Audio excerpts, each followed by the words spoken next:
మామా జ్యూస్ తాగితే ఏం గుర్తుండదు కదా మామా, అందుకే ఏమీ గుర్తులేదు.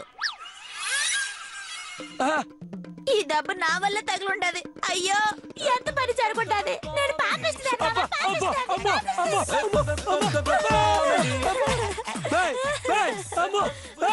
పాపిస్తుందని కాదు, సాడిస్ట్ దానివే. అందుకే దెబ్బ తగిన చోట నన్ను కొట్టానవా?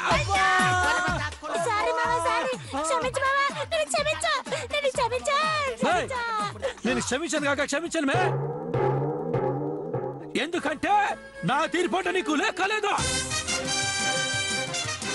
నా ఓటంటే నీ భయం లేదు. నా మీద పెట్టుకున్న ఓటుని నువ్వు ధిక్కరించినావంటే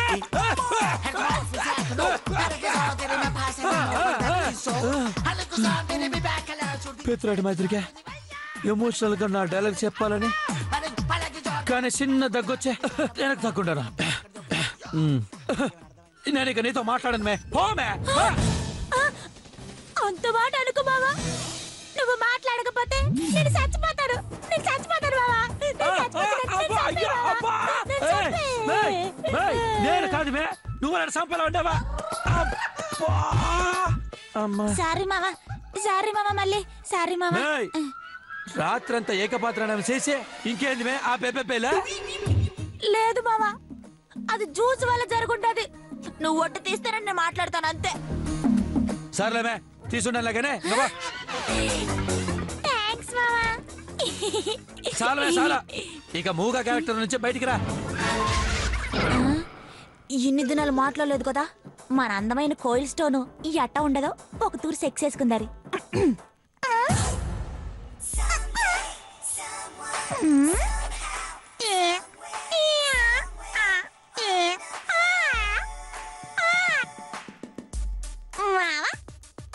రోహిణి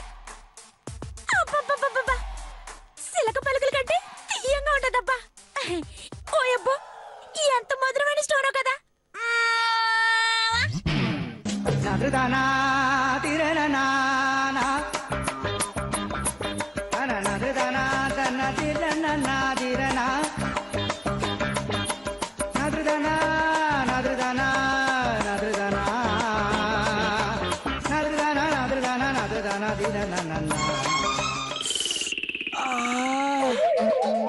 అవునువే, నిజంగానే స్టోను. అందుకే నోరు తెరిస్తే చాలా బండరాయి మీద సుత్తితో కొట్టిన మాదిరిగా సౌండ్ వస్తుంది. మావా పొగడతల తర్వాతలే గాని నేను జ్యూస్ తాగి రచ్చ చేసిన దానికి ఇంట్లో వాళ్ళు ఏమైనా అన్నారా నన్ను? ఇంకా సీన్ స్టార్ట్ కాలేదు మే. జ్యూస్ తాగిన దానికి నీకు, అలవాటు చేసిన దానికి నాకు, ఇద్దరు కలిపి ఉంటుందిలే సంగీత కచేరీ. కొంచెం వెయిట్ చెయ్యే.